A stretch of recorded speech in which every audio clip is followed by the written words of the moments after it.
AITA for speaking to my overweight assistant about her business lunch and making her cry. At the beginning of the year, I hired an assistant.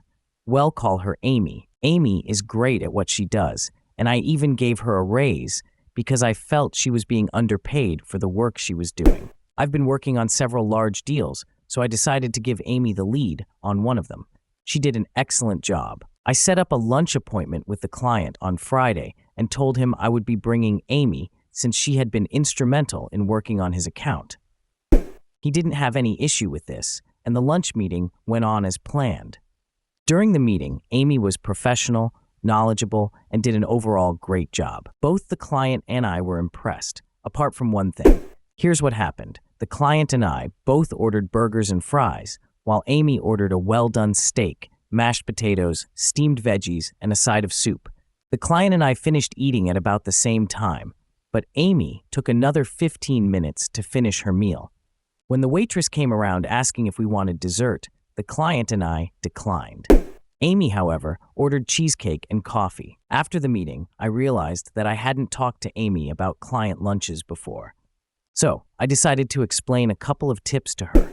I told her that in these kinds of situations, it's best to follow the client's lead. If the client orders simple food, we order simple food too. If the client declines dessert, it's best to decline as well. I explained that if we want something extra, we can always get it later.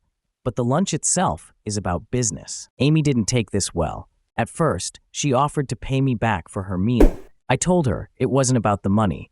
I didn't have a problem buying her lunch. The point was to keep in mind the dynamics of a business meal. I also explained that I typically order something simple like wraps or burgers because they aren't too messy like spaghetti, and I can take small bites.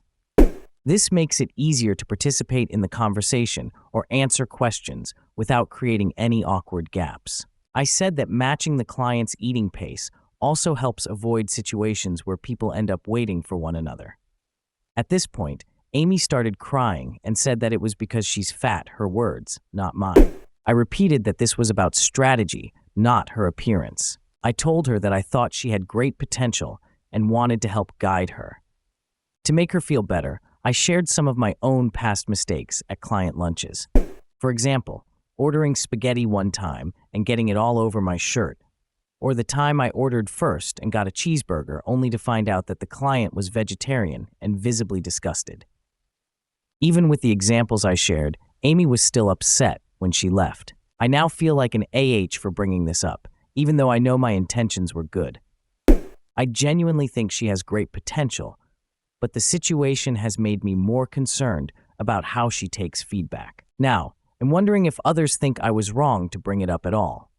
Discuss in the comment section below, and I'll pin the most upvoted comment.